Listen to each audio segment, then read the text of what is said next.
પૂજ્યપાદ આનંદ ઘનજી ભગવંતની પરાવાણી ઋષભજીને sir Pritam માહરો પ્રભુના પરમ પ્રેમમાં ડૂબવું છે.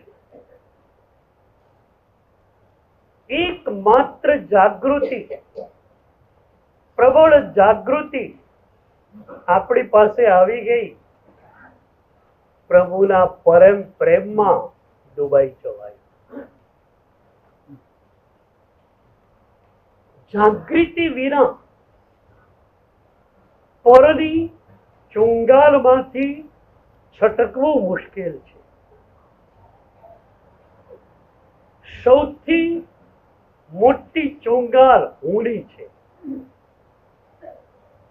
એ હું સાધના માર્ગમાં, ભક્તિ માર્ગમાં પ્રબળ અવરોધક બને છે. બળભાગી છીએ આપણે કે આપણા હુંને લેવા માટે મહાપુરુષોએ મજાની વ્યવસ્થા ગોઠવી છે. પ્રથમ પંચસૂત્રની સાધના ત્રિપદી માત્ર અને માત્ર અહંકારના નિગલન માટે છે. દુષ્કૃત ગ્રહ અતીતની યાત્રામાં આપણા હાથે જે દુષ્કૃતો થયા એની નિંદા આપણે કરીએ. શું થશે? તમારું હું શિથિલ બનશે. મેં આટલા બધા કાર્યો કર્યા છે, એ સાથે બીજાના સુકૃતોની અનુમોદના કરશો, તમારું હું ઓર શિથિલ બનશે. અને સૌથી મોટી વાત છે ચતુશરણ સ્વીકાર. પ્રભુને આપણે સમર્પિત થઈ ગયા, સદગુરુને આપણે સમર્પિત થઈ ગયા. દોષ મુક્ત થવાની જવાબદારી આપણી નથી. દોષ મુક્ત પ્રભુ આપણને કરશે, સદગુરુ આપણને કરશે. એક સમર્પણ તમારું, પ્રભુ તૈયાર, સદગુરુ તૈયાર.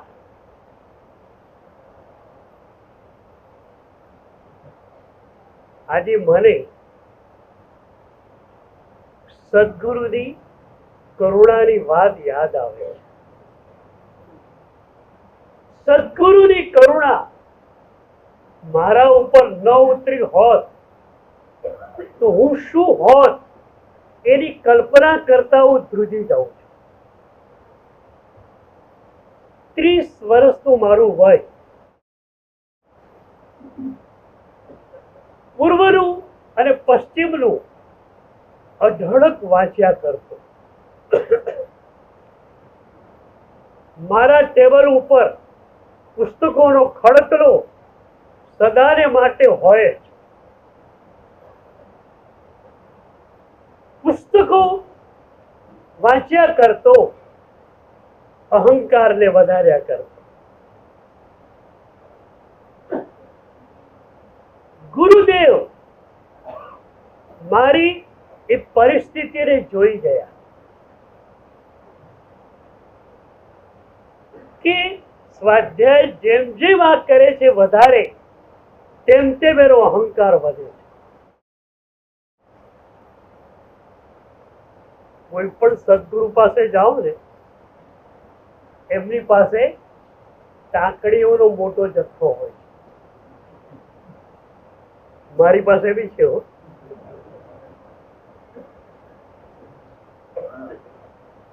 ગમે એટલા અહંકારનો ફુગ્ગો ફુલાવીને આવે, એક ટાંકડી ગોચી દઈએ, કામ પૂરું.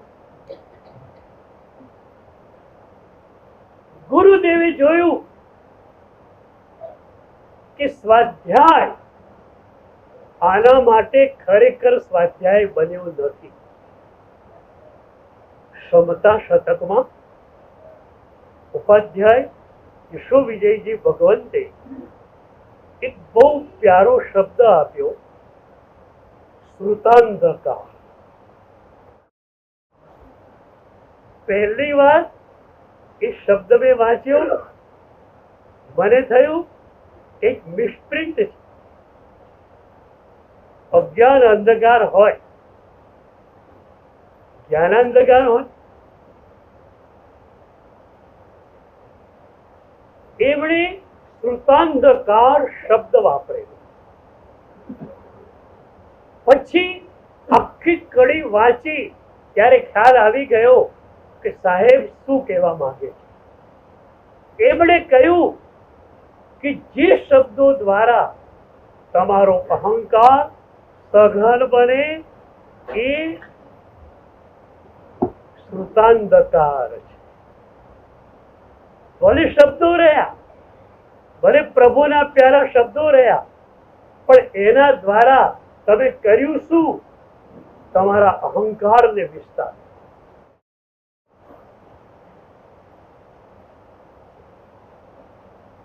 તો ગુરુદેવની કરુણા મુખરિત બની. ગુરુદેવને થયું કે આ મારો શિષ્ય, મારે એનું યોગક્ષેમ કરવાનું છે. એને અહંકારની ધારામાંથી હું બહાર કાઢી દઉં. લાગે કે શું મજાની પરંપરા આપણને મળી છે. આ જ પરંપરામાં એક ઘટના યાદ આવે. ગાંધીજી રાઉન્ડ ટેબલ કોન્ફરન્સ માટે લંડન ગયેલા. કેટલાક ગાંધી ભક્તો પણ એમની સાથે હતા. લંડનમાં એ સમયે ઘણા બધા વિદ્વાન, પણ એમાં સૌથી મોટું નામ બર્ટ્રાન્ડ રસેલનું. બહુ જ મોટા સાહિત્યકાર, બહુ જ મોટા ઇતિહાસના લેખક. એક ગાંધી ભક્ત બર્ટ્રાન્ડ રસેલ પાસે ગયો અને એને રસેલને પૂછ્યું કે ગાંધીજીને, મહાત્મા ગાંધીજીને તમે એકદમ નજીકથી આ વખતે જોયા, તમને પણ લાગ્યું હશે કે મહાત્મા ગાંધીજી ખરેખર શ્રેષ્ઠ પુરુષ. બર્ટ્રાન્ડ રસેલે કહ્યું કે હા, ગાંધીજી ખરેખર મહાપુરુષ છે અને એમને હું બીજા નંબર ઉપર જરૂર સ્થાન આપીશ. પેલા ગાંધી ભક્તે વિચાર કર્યો કે બર્ટ્રાન્ડ રસેલ ક્રિશ્ચિયન છે, ખ્રિસ્તી. એના પોતાના ભગવાન ઈસુ ખ્રિસ્તને પહેલા નંબરે માનતો હોય અને બીજા નંબરે મહાત્મા ગાંધીજીને માને તો મહાત્મા ગાંધી માટે બહુ મોટું સન્માન કહેવાય. પણ એનાથી પૂછ્યા વિના રહેવાયું નહીં. એને પૂછ્યું કે પહેલા નંબરે કોણ છે? બર્ટ્રાન્ડ રસેલે એ વખતે કહ્યું, પહેલો નંબર હું મારા માટે જ રાખું છું, બીજા નંબરથી શરૂઆત કરું. તમારી વાત આવી નથી ને પાછી? પણ તમારી વાત આવી હોય તો વાંધો નથી, કારણ તમે સદગુરુની નિશ્રામાં અને તમે જો સદગુરુને સમર્પિત થયા તો તમને અહમ મુક્ત બનાવવાની જવાબદારી સદગુરુની. વાત એ છે કે તમને તમારો અહંકાર ખટકવો જોઈએ. જે ક્ષણે ખટક્યો, સદગુરુના ચરણોમાં તમે આવ્યા, અહંકારથી મુક્ત બન્યા, વાર કેટલી લાગે? અમારું કામ તો સેકન્ડોરું જ છે. તમને તૈયાર કરતા અમને ભલે કલાકો લાગતા હોય, વર્ષો લાગતા હોય કે જન્મો લાગતા હોય, પણ ખરેખર શક્તિપાત કરતા સેકન્ડો જ અમને લાગવાની. તો કેવી મજાની પરંપરા આપણને મળી. સદગુરુ આપણા માથે છે. કેવા સદગુરુ? જેમને તમારી પાસેથી કશું જ જોઈતું નથી અને પોતાની પાસે જે કઈ છે એ બધું તમને આપવું છે. તમે નિષ્ક્રિય હોય એ જુદી વાત છે.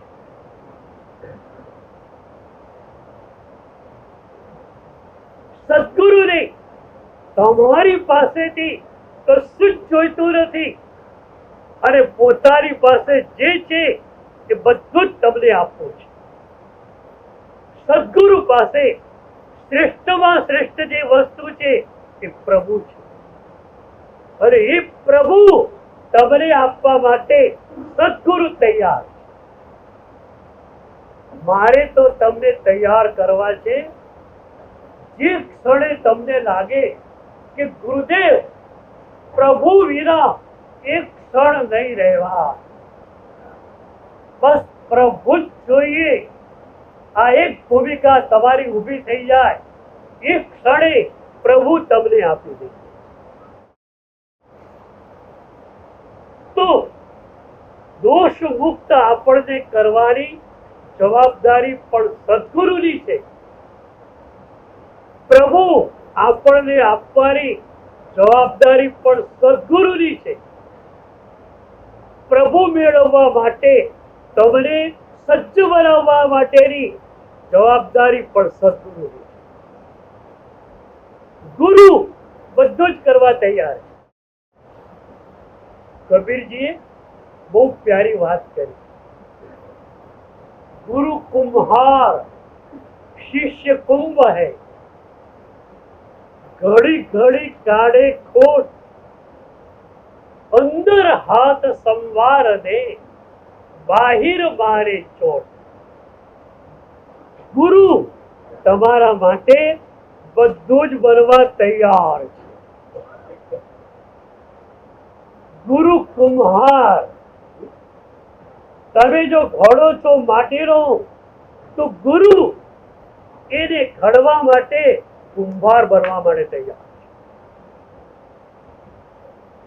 ગુરુ કુમ્હાર શિષ્ય કુંભ હૈ. પછી શું કરે? ઘડી ઘડી કાઢે ખોટ. હવે એને આકાર આપવાનો.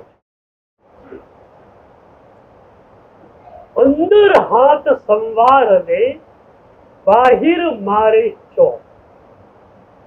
સદગુરુ ડ્યુઅલ એક્શન કરે છે. એકલા જો ટપલા બહારથી બાર બાર કરે ને તો માટીનો લોંદો ઉખડી અને ખાલી પંપાળ પંપાળ કરે તો ઘડાને આકાર મળે છે. એટલે સદગુરુ ડ્યુઅલ એક્શન કરે. શું કરે? અંદર હાથ સંવાર દે. ઘડાની અંદર બહારથી જ્યાં ટપલા મારવાના છે ત્યાં હાથથી પકડી રાખે એટલે માટીનો લોંદો નીકળી ન જાય અને ઉપરથી ટપલા ઠોકે. એટલે ઘડાને સુરેખ આકાર મળી જાય પણ માટીનો લોંદો નીકળી ન જાય. અમારે બે રીતે કામ કરવાનું સમજ્યા? તમને બુચકારવાના પણ ખરા, પ્રેમથી નજીક બોલાવવાના પણ ખરા અને ટપલું ઠોકી પણ દેવા.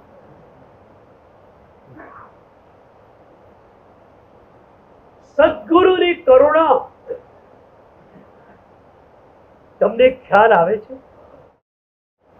અનંત જન્મોની અંદર સદગુરુ ચેતનાએ મારી અને તમારી જે કેર લીધી છે, એની પાછળ સદગુરુ ચેતનાની જે કરુણા હતી, એ કરુણાનો સ્પર્શ અત્યારે ખ્યાલ આવે છે. કોઈ સ્વાર્થ નહીં, માત્ર એક જ વાત, પ્રભુએ મને આપ્યું છે, મારે બીજાને આપવાનું છે. કદા પૂર્ણેશ્વરી દાદાને છેલ્લે વંદન કરવાનું થયું રાજસ્થાનમાં. એ વખતે મેં જોયું સવારથી સાંજ સુધી એ નાનકડા ગામમાં ગાડીઓની વળઝાળ આવ્યા કરી. સાહેબ બધાને આશીર્વાદ આપતા રહ્યા, હિત શિક્ષા માગી, એને હિત શિક્ષા પણ આપતા રહ્યા. સાંજે હું સાહેબના ચરણોમાં બેઠેલો. મેં પૂછ્યું કે સાહેબજી, આટલા બધા લોકો આવે અને એ બધા હિત શિક્ષાની ઈચ્છા રાખે, એક ટુકડી ગઈને બીજી આવી, બીજી ગઈને ત્રીજી આવી, બધાની ઈચ્છા સાહેબજી હિત શિક્ષા આપો અને આપ થોડું થોડું થોડું આપ્યા કરો, થાક ન લાગે આપને.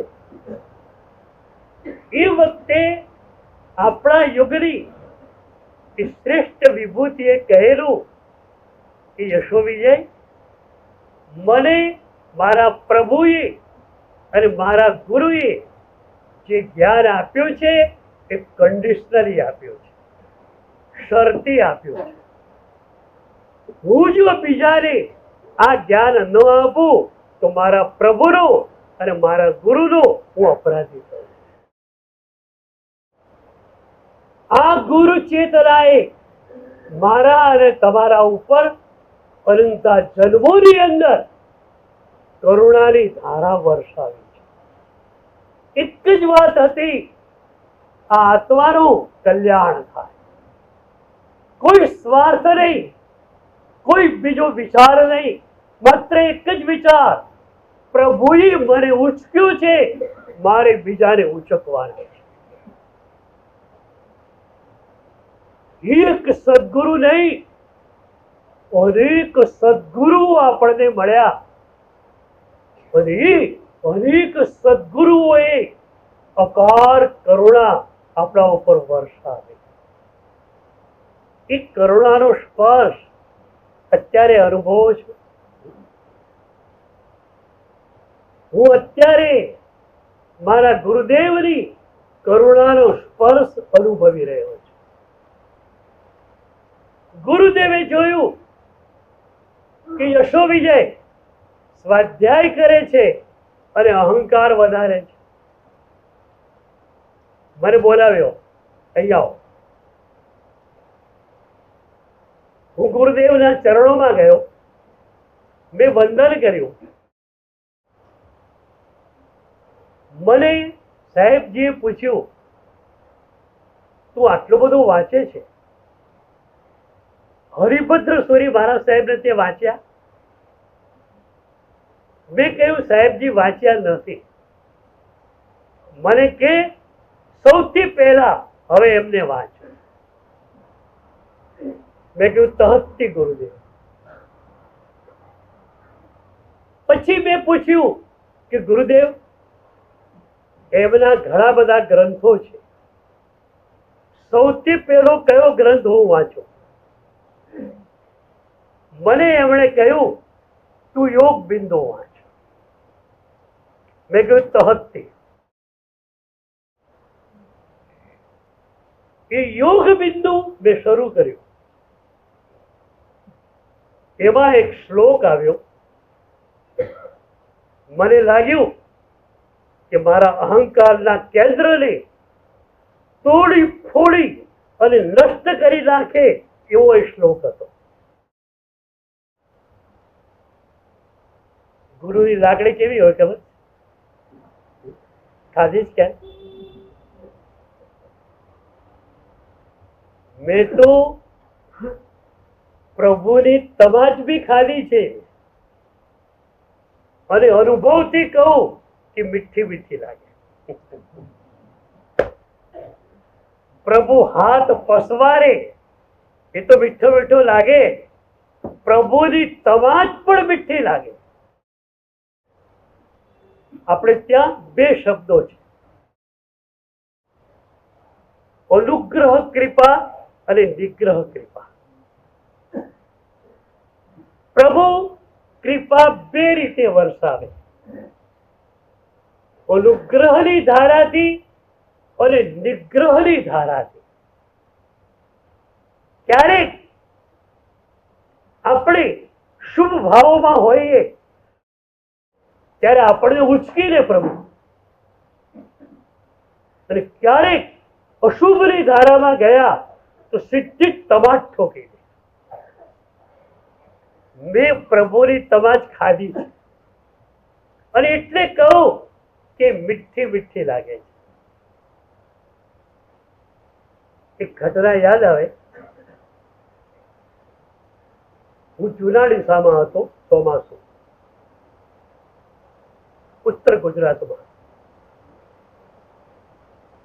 ચાતુર્માસમાં શ્રી સંઘે નક્કી કર્યું કે ઉત્તર ગુજરાતના ધાર્મિક શિક્ષકોનું સંમેલન બોલાવવું. એ રીતે એમણે આમંત્રણો મોકલ્યા. જે દિવસે સંમેલન શરૂ થવાનું હતું, આગળના દિવસે મેં જોયું માત્ર ઉત્તર ગુજરાતના નહીં, મુંબઈ, દિલ્હી, ચેન્નાઈ અને બેંગલુરુથી પણ ધાર્મિક અધ્યાપકો, પંડિતો આવ્યા. એટલે શું થયું? યશો વિજયને અહંકાર આવે.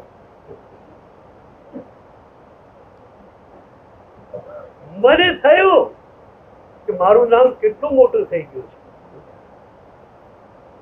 ઉત્તર ગુજરાતના ધાર્મિક શિક્ષકોનું સંમેલન શ્રી સંઘ બોલાવે અને ભારતભરના ટોચના પંડિતો મને સાંભળવા માટે આવે.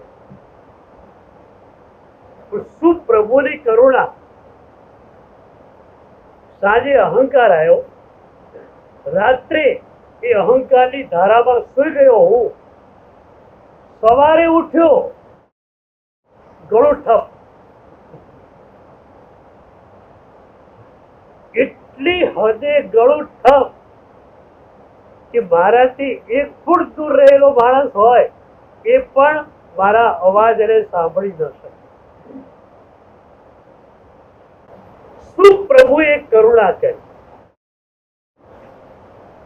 કેવી પ્રભુની કૃપા કે અહીંયા અહંકાર આવ્યો, ફુગ્ગો ફૂલ્યો અને એક કાકડી પહોંચી ભગવાન. એ દિવસે હું પ્રવચન ન આપી શક્યો, પણ એટલો બધો આનંદ કે પ્રભુ આટલી હદે મારી કેર કરે, આટલી હદે. અહંકારનો ફુગ્ગો સાંજે ફૂલ્યો, સવારે પ્રભુએ ફોડી નાખ્યો. ત્રિલોકેશ્વર, અખિલ બ્રહ્માંડેશ્વર પરમાત્મા મારા જેવા એક નાચી જ માણસની આટલી બધી ખબર ને. એ દિવસ આંખોમાંથી આંસુની ધાર વહે ગઈ. બીજી સવારે ગળું એકદમ ચોખ્ખું.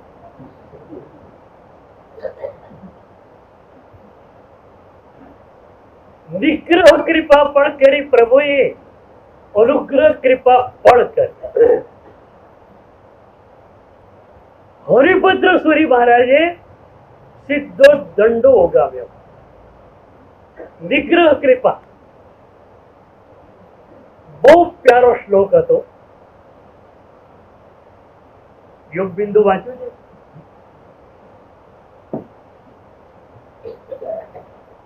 એના જે શ્લોકે મારા અહંકારના ચૂરે ચૂરા કર્યા આજે આશીર્વાદ આપું કે એ શ્લોક તમારા બધાના અહંકારના ચૂરે ચૂરા કરી નાખે.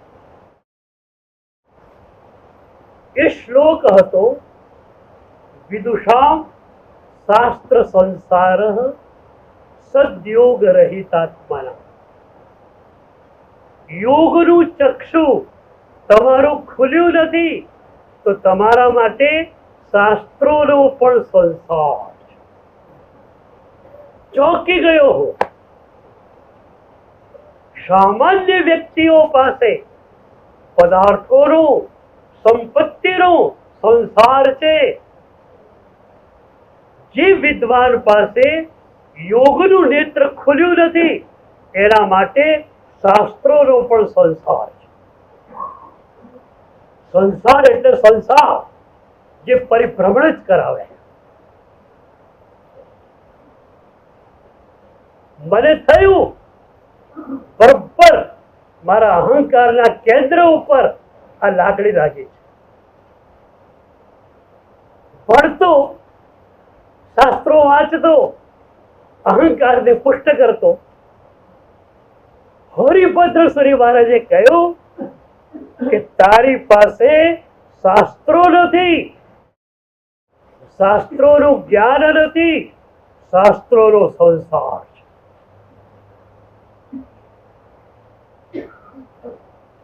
આનંદ ગરજી ભગવંતે કહ્યું ગુરુ મોહે મારે शब्द की लाठी चेले की मती अपराधी नाठी. गुरुनी एक शब्द लाकड़ी પડે અને આપણા વિભાવની ધૂળ ખંખે રહી જાય. એક ક્ષણે ગુરુની કરુણાનો અનુભવ થયો. અહંકારની રજ ધીરે ધીરે ધીરે ખરવા લાગી.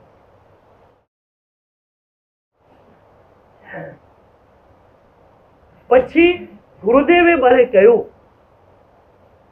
કે હરિભદ્ર સ્વરી મહારાજ તારા ગ્રંથ ગુરુ છે. આપણે ત્યાં એક મજાની પરંપરા છે, એક જીવંત ગુરુ, એક ગ્રંથ ગુરુ. ક્યારેક જીવંત ગુરુને લાગે કે હું એના ઉપર કામ નથી કરી શકતો ત્યારે એ આપણને ગ્રંથ ગુરુ આપે છે કે તારા ગ્રંથ ગુરુ આ છે, એમની આજ્ઞામાં તારે રહેવાનું છે. ગુરુદેવે મને કહ્યું હરિભદ્ર સ્વરી મહારાજ તારા ગ્રંથ ગુરુ છે. શું એ ગુરુની કરુણા! એ ગુરુદેવના વચન પછી વર્ષો સુધી, દાયકા સુધી હરિભદ્ર સ્વરી મહારાજના વચનોને લઈને પ્રભુની સાધના પદ્ધતિના હાર્દમાં જવાનું થયું. સાધુ સાધ્વીજીઓની વાચનામાં હું વારંવાર કહેતો હોઉં છું કે હરિભદ્ર સ્વરી મહારાજ સાહેબને તમે ઊંડાણથી ન વાંચો ત્યાં સુધી પ્રભુની સાધનાનું હાર્દ તમે નહીં પકડી શકો. તમને એક સેમ્પલ આપો. હરિભદ્ર સ્વરી મહારાજ સાહેબ એક સૂત્ર આપે છે, ધર્મશ્ચિત્ત પ્રભવ. ધર્મની ગંગાનું ગંગોત્રી પોઈન્ટ કયું? તમે વારાણસી પાસે ગંગાને જુઓ, ગંગાના વિશાળ પટને જુઓ, પણ એ ગંગાનું મૂળ પોઈન્ટ, ઉદ્ગમ બિંદુ, ગંગોત્રી પોઈન્ટ ક્યાં? તો કે હિમાલય. એમ હરિભદ્ર સ્વરી મહારાજ સાહેબ કહે છે કે ધર્મનું ઉદ્ગમ બિંદુ કયું, પ્રારંભ બિંદુ કયું? બહુ પ્યારું સૂત્ર આપ્યું, ધર્મશ્ચિત્ત પ્રભવ. ધર્મનું પ્રારંભ બિંદુ ચિત્ત છે, મન છે. શરીર પર તો એ ગંગા પાછળથી લહેરાય, પણ ગંગોત્રી જ ન હોય તો ગંગા ક્યાંથી આવે?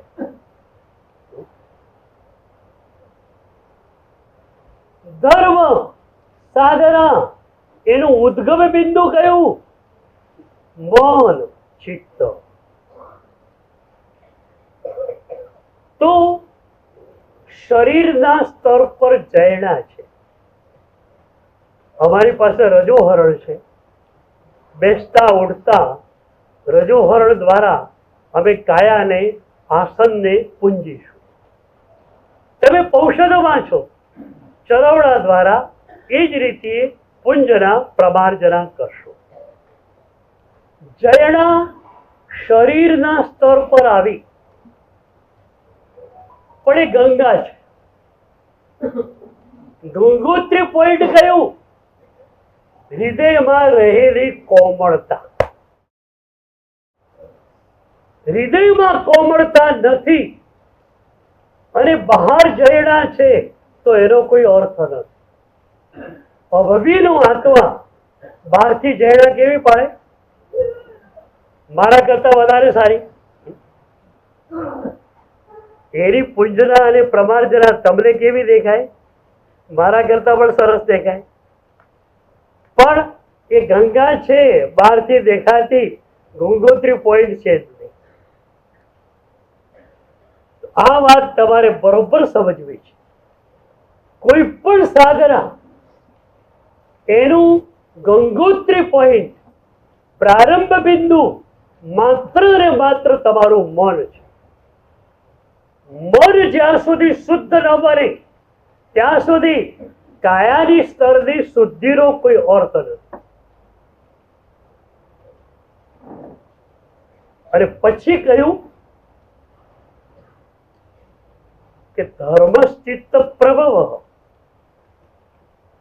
ચિત્તમાં ધર્મ ઉગે, પણ એ ધર્મ આવે ચિત્તમાં ત્યારે ચિત્તની પરિસ્થિતિ કેવી હોય? ત્યારે એમણે બીજું સૂત્ર આપ્યું, પુષ્ટિ શુદ્ધિમત ચિત્તમ ધર્મ. એ ચિત્ત જે ધર્મથી વાસિત થયું છે, પ્રભુની સાધનાથી યુક્ત છે, એમાં બે વસ્તુ આવશે. દોષોની મુક્તિ હશે, ગુણોની પુષ્ટિ હશે. હવે તમે તમારી જાતે પણ તમારી સાધનાને ચેક કરી શકો કે આટલા વર્ષોથી તમે સાધના કરો છો તો એ તમારી સાધના કરતા કરતા કયા દોષો તમારા ઓછા થયા અને કયા ગુણો તમને મળ્યા? કોમર્શિયલ માઇન્ડ તો છે ને, લોસ અને પ્રોફિટ એ તો જોવાની જ છે. હું તમને પૂછું, આટલા વર્ષોથી સાધના કરો છો, what's your achievement? What's your achievement? પ્રાપ્તિ શું થઈ? કેટલું મળ્યું તમને?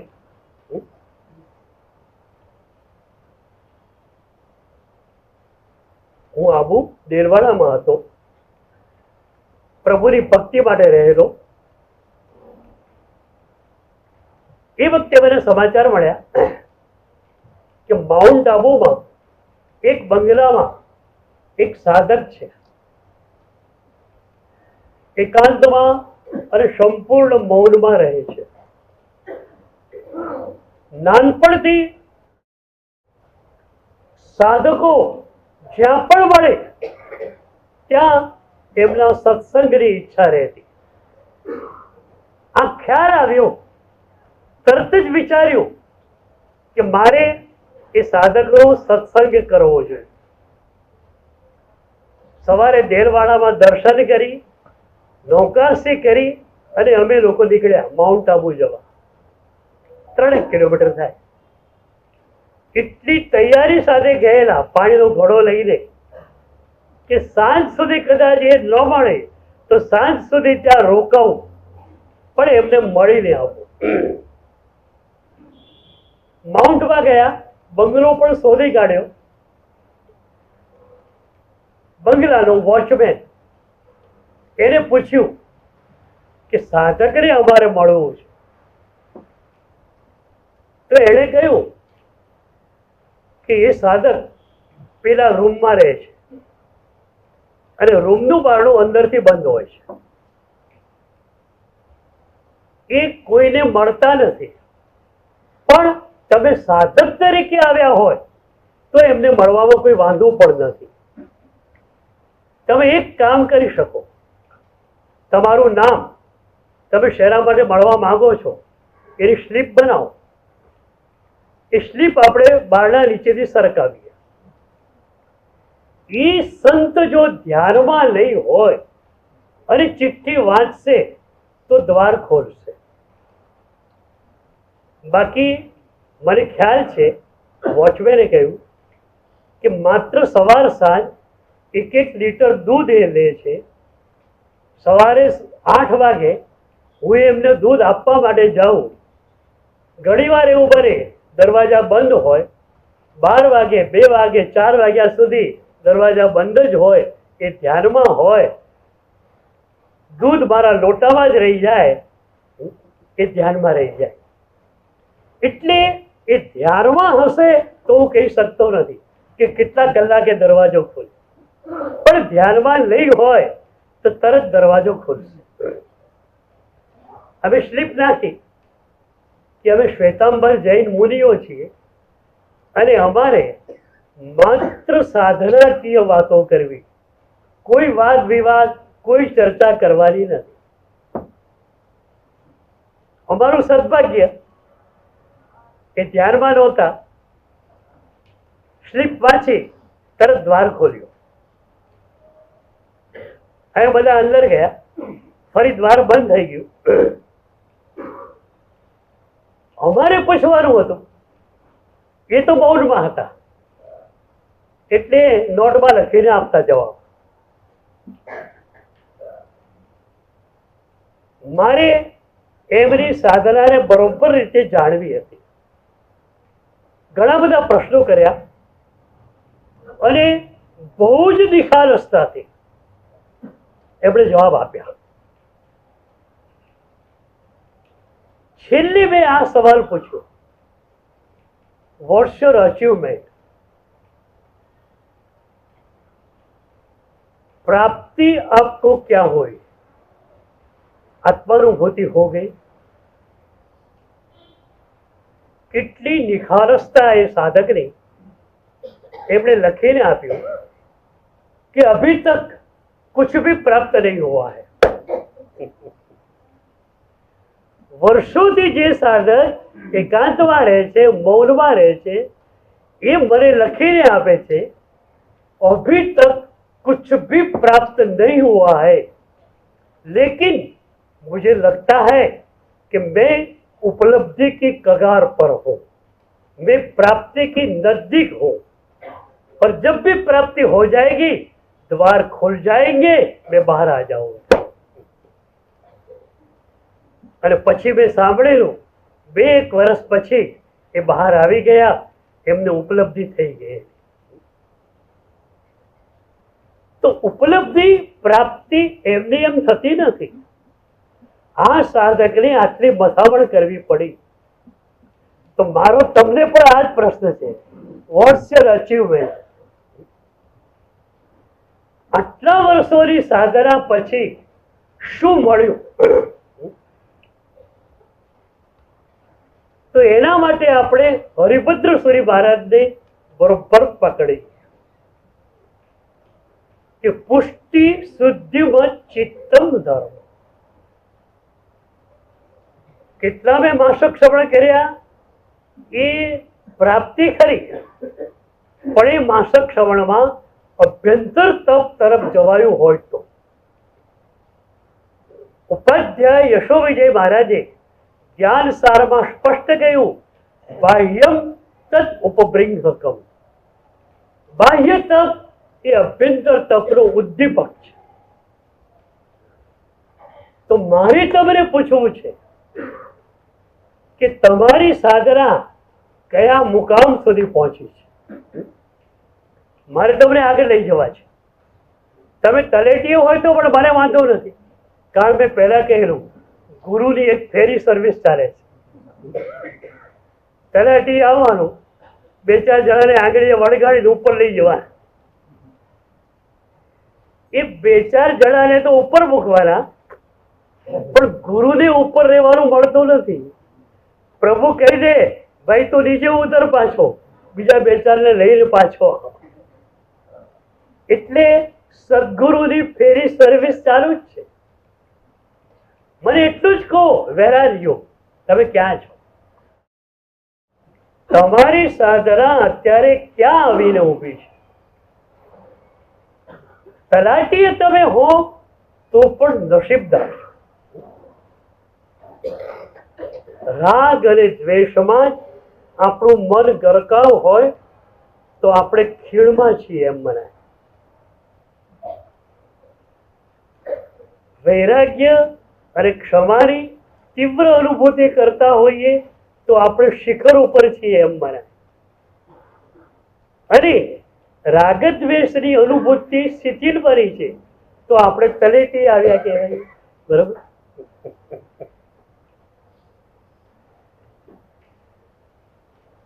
તો તમે ક્યાંય તમે જોઈ લો અને કોઈ ચિંતા કરતા નહીં. ચિંતા કોઈ કરતા નહીં. ખીણમાં હો તમે ખીણમાં ઉતરશો તમારા માટે.